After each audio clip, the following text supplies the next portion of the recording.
کہ در حقیقت تزکیہ نفس کا ذریعہ یہ قرآن ہے۔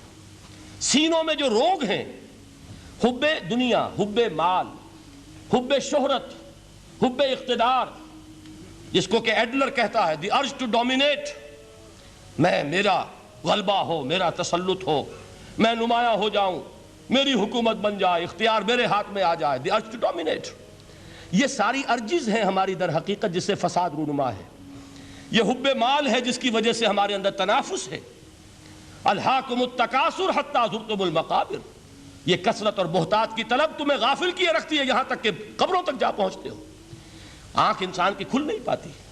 جس کے پاس 10 نسلوں کے لیے کھانے کو موجود ہے، اس کی بھی حرص جو ہے اور مزید کا لالچ جو ہے وہ ختم نہیں ہوتا۔ یہ چیزیں ہیں اصل روگ۔ ان دلوں کے روگوں کا اور سینوں کے اندر کے ان امراض کا علاج قرآن ہے۔ یا ایھا الناس قد جاءتکم موعظۃ من ربکم وشفاء لما فی الصدور۔ اب جب یہ دو چیزیں ہو جائیں گی، اب تیسرا لفظ ہے ہدن۔ ہدایت بیکار ہے جب تک دل میں گداز نہ ہو، ہدایت بیکار ہے جب تک کہ نیت درست نہ ہو۔ کوئی شخص بڑا عالم ہے لیکن اپنے علم کو اس نے ذریعہ بنایا ہے دنیا کمانے کا، تو در حقیقت یہ قرآن اس کے حق میں ہدایت نہیں ہے، اس کے حق میں عذاب خدا بندی کا ذریعہ بن رہا ہے۔ حضور نے خود فرمایا القرآن حجت لک او علیک، یہ قرآن یا تمہارے حق میں حجت ہے یا تمہارے خلاف حجت بنے گا قرآن کے قیامت کے دن۔ اس لیے کہ ایک شخص اس کو دنیا کمانے کا ذریعہ بنا رہا ہے، ایک شخص اس کو شہرت کے حصول کا ذریعہ بنا رہا ہے، ایک شخص علم کو ذریعہ بنا رہا ہے دنیا میں نمایاں ہونے کا، اپنی تعریف کا۔ حضور نے فرمایا کہ قیامت کے دن سب سے پہلے 3 افراد کا معاملہ پیش ہوگا عدالت خداوندی میں۔ ایک وہ جو بڑا عالم سمجھا جاتا تھا، اس سے بڑا علم پھیلا۔ دوسرا وہ جو بہت صاحب ثروت تھا، اس نے بہت خیرات کے کاموں میں پیسہ لگایا۔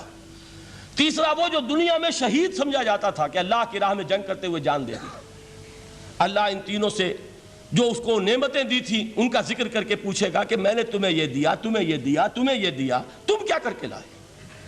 وہ شہید کہے گا کہ اللہ میں نے تیری راہ میں جنگ کی اور اپنی جان دے دی تاکہ تو راضی ہو جائے۔ اللہ فرمائے گا کذبتا، تو نے جھوٹ بولا، انک قد قاتلت لان یقال جریء، تو نے تو یہ جنگ اس لیے کی تھی کہ کہا جائے کہ بڑا جری ہے، بڑا بہادر ہے۔ یہ لوگوں سے بہادری کے تمغے لینا تمہارا مقصود تھا۔ وقد قیل، وہ کہا جا چکا ہے، اب یہاں تمہارے لیے کچھ نہیں۔ اور فرشتوں کو حکم ہوگا اور وہ اوندے منہ اس کو گھسیٹتے ہوئے جہنم میں جھونک دیں گے۔ دنیا میں شہید سمجھا جا رہا ہے، آخرت میں جہنمی ہے۔ یہی حال اس عالم کا ہوگا، یہی حال اس دولت مند کا ہوگا۔ تم نے یہ علم پھیلایا تھا کہ تمہارے علم کا چرچا ہو جائے، تمہاری شہرت ہو جائے، لوگ تمہاری دست بوسی کرنے لگیں، لوگ تم سے جھک کر ملیں۔ وہ دنیا میں ہو گیا، تمہارا مطلوب مل چکا، تمہارا مقصود حاصل ہو چکا، اب یہاں کچھ نہیں۔ تو جان لیجئے کہ جب تک دلوں کے روگ درست نہ ہوں، علم بیکار ہے، ہدایت قطعاً غیر مفید ہے۔ پہلے دلوں کا کرسٹ اترے، اس کی سختی دور ہو، یہ ہے موعظہ۔ دلوں کے اندر سے حب جاہ، حب دنیا، حب مال نکلے، یہ ہے تزکیہ، شفاء لما فی الصدور۔ اب ہدایت خداوندی، اب راستہ آپ دیکھیں گے اور اس راستے پر چلیں گے۔ یہ ہدایت جو ہے دنیا میں، یہی آخرت میں رحمت کی شکل میں ظاہر ہوگی۔ جنہوں نے اس قرآن کی ہدایت سے فائدہ اس دنیا میں اٹھایا، آخرت میں رحمت خداوندی کی بدلیاں ان پر سائے کریں گے۔ ایک حدیث میں تو باقاعدہ الفاظ آئے ہیں کہ سورہ بقرہ اور سورہ آل عمران یہ 2 بدلیوں کی صورت میں ظاہر ہوں گی میدان حشر میں، اور ان لوگوں پر سایہ کریں گی کہ جن کو ان سے بڑی محبت تھی۔